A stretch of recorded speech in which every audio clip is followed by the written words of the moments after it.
ፍሬንድ ፊል ነው ፈልገው በቃ አንዱ ማድረጋችን አንተን እንዴት ስትመታ እንደነበር እያየሁኝ ነው። ያን አጠገቧ ብሆን ማለት እኔ አንተን ስለማከብር ለአንተ ክብር ስላለኝ እንጂ አጠገቧ ብሆን በቃ የሆነ ነገር አረጋታለሁ። ቪዲዮ እያየሁኝ ነው እና የተሰማኝን ነገር ልነግር አልችልም። እንደዛ እየመታችን እንደዛ እያደረገች እንኳን ምንም አትላትም። አንተ ሙሉ ለሙሉ መብት ሰጥተሃታል እና እኔ በጣም ነው የተሰማኝ ያኔ ራሱ። ምናልባት አንተ አልገባህም። አብርሽ እንግዲህ በድጋሚ ከነፃነት ጋር ተገናኝቷል ማለት ነው። እንግዲህ ከነፃነት ጋር ተገናኝቶ ነፃነት ምንድን ነው ያለችው?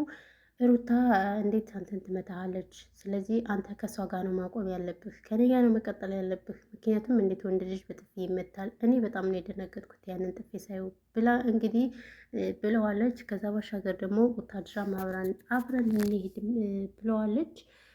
ሲቀጥል ደግሞ ያው እንግዲህ አብርሽም አበረታቷት ለዩቲዩብ ብላ ነው ምናምን ቻናሏ ማለት የሆነ ነገር ሆኖ ከሆነ በቃ ያኔ አበረታቷት የሆነ ስሜት ተሰምቷት ይሆናል እንደዚህ ላይ የመጣችው እንጂ እኔ በምንም አልረዳ ምናምን ብሎ የራሱን ውሸት ለማለባበስ ሞክረዋል ማለት ነው። እውነት ለመናገር በጣም ነው የተግማሙት። ይቅርታ አድርጉልኝና ወላ አብርሽ ወላ ያቺ ሩታ ግን እኔ እንደኔ ግን ጥፋተኛው አብርሽ ነው ብዬ ነው የማስበው። ምክንያቱም ሴቱንም በሴት ላይ ራሱ ብዙ መፍረድ የለብንም። ለምን ታውቃላችሁ ጋይስ?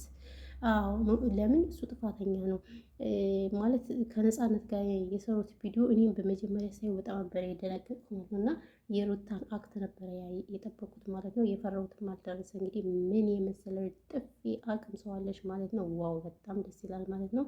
ጥፊው ተመችቶናል ማለት ነው። እና አንዳንዶች ደግሞ ይሄ ኤፍሬምና ለምን ወንድ ልጅ በጥፊ ትማታለች ምናምን ነገር እያለ እሱ ራሱ ሀሳብ ሰጥቶ ነበረ ማለት ነው። በጥፊ መምታት የለባትም ምክንያቱም ተናዳ ነው። ይቅርታ አድርጉልኝና ማለት ነው። አዎ ተናዳ እሱ ሲያደርግ የነበረውን ወንድምህን ጥፋተኛ ሳታደርግ ማለት ነው። አብርሽ በነገራችን ላይ ከመቶ ሴቶች ጋር ስለሚጃጃል በቃ እኔ ወንድ ራሱ መስሎ አይታየኝም። ካልሆነ ውሸት ነው በሉንና በቃ እኛንም ኃጢአት ውስጥ አትስገቡ እንዴ። ሰላም ውድና የተከበራችሁ ቻናል የቤተሰቦች እንዴት ናችሁ? ደህና ናችሁ? ሰላማችሁ ይብዛ በያላችሁበት የዓለም ዳርቻ። እንዴት ናችሁ ውድ ቤተሰቦቻችን? አዎ ሙቀት እንዴት ነው? በስመ አብ ወወልድ ወመንፈስ ቅዱስ ነው። ዘንድሮ ሙቀት ልዩ ነው ልበል ምን ልበል? በጣም ኃይለኛ ሙቀት አለው። እውነት ለመናገር እኛ ላይ በተለይ ሳውዲ ያለ ሙቀት ከምነግራችሁ በላይ ኃይለኛ ሙቀት አለው። እውነት ለመናገር እና እህቶች በዚህ አጋጣሚ ራሳችሁን ጠብቁ። በተለይ እህቶች ከምር ምክንያቱም እንደዚህ ግቢ ስታጥቡ ምናምን ሁላችሁ መጣችሁ የሞቀው ማለት ውሃ በቁማችሁ አትጠጡ ምናምን ተረጋግታችሁ ለመጠጣት እንትን ብሎ እንደገና ደግሞ የሚነስራችሁ ሰዎችም ጥንቃቄ አድርጉ።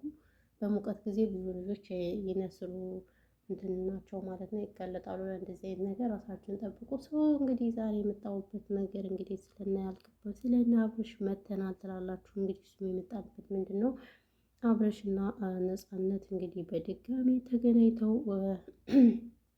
ለምን ደበደበችሽ ሩታ ስትል ተናግራለች ማለት ነው። ነፃነት እንኳን የደበደበች ወይም እንኳን የመታችሁ ለምን እሱ ኮፍጠና አላለም። ለቤተሰብ ራሱ ክብር የሌላቸው። እኔ ግን ይቅርታ አድርጉልኝና ታድለው እላለሁ። አሁን እቺ ሩታ የምትባለው ምሽኮለል የምትል ወርጋት ቤተሰቦች አሉ ማለት አሁን እህቷ የምትሰራቸው ቪዲዮዎች ያን ያፈነግጡ አይደለም። በእርግጥ እሷ ባለትዳር ስለሆነች ደስ የሚሉ ቪዲዮዎች ነው። እቺ ግን መረብ ናት የምር የምትሰራው። አንዴ ከከሌና ፍቅሬ ብላ ከወንድ ጋር ትመጣለች። አንዴ ምን እኔ ሁለቱም ጥፋተኛ ናቸው። እሱም ጥፋተኛ ናቸው፣ እሷም ጥፋተኛ ናቸው። በቃ ምንም ማለት ያኔ ክብር የላቸውም ለትዳርም ሆነ። ሲቀጥል ደግሞ ትዳሩ ውሸት ነው። በእርግጥ አብርሽና ሩታ እየሸቀሉ ነው እንጂ አሁን ዱባይ ምን ሰርግ ነው? ቤተሰብ የሌለበት ምን የሌለበት ሂደው ተጋብተን መጣናሉ። በጎች ዳሯቸው ብራቸውን አወጥተው ምናምን ነገር እነሱ ውሸት ሿሿ እየሰሩ ነው። አዎ እንደዚህ ያሉ ሸቀሉ ትላላችሁ። ለምን በቃ ሰው እንደዚህ አይነት ነገር ስለሚፈልግ እነሱ ተረድተውታል። ኦልሬዲ ሰው የሚፈልገው ወቀው ደብልቀው ስለሆነ የሚፈልገው ለዛ ነው ማለት ነው። እንግዲህ ምንም ማድረግ አይቻልም ማለት ነው። ያው እንግዲህ አብርሽ በተደበደበው ዱላ ሁላቸውም አዝነዋል ማለት ነው። እውነት ለመናገር ሁሉም ሰው ነው የተሰማው። ነገር ግን ጥፋቱ የራሱ እንጂ የማንም ጥፋት አይደለም። እዚህ ጋር ሚስት እያለው ወይ አብሮ ሄዱ ማለት የድሮ ሪሌሽንሽፕ ሊኖረው ይችላል። ነገር ግን ብቻውን መሄድ የለበትም።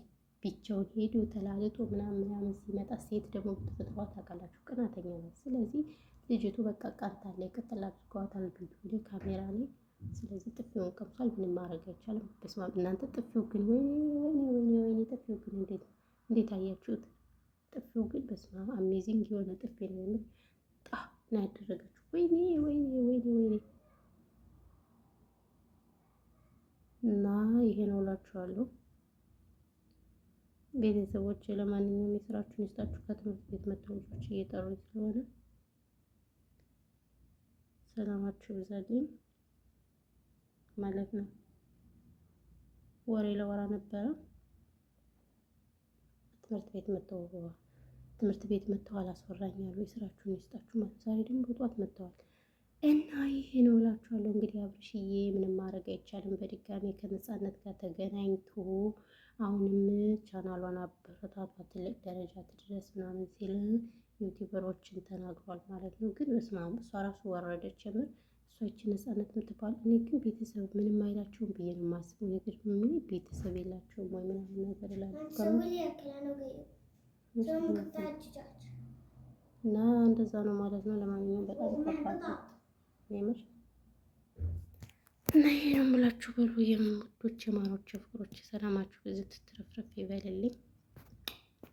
ይመቀጥጥሽና ማለት ነው። በጠዋት በጠዋት እንዴት እንደመጣሁ አላውቅም። ዛሬ ደግሞ ከትምህርት ቤት የምር በስመ አብ ወልድ ውዝ ቢላ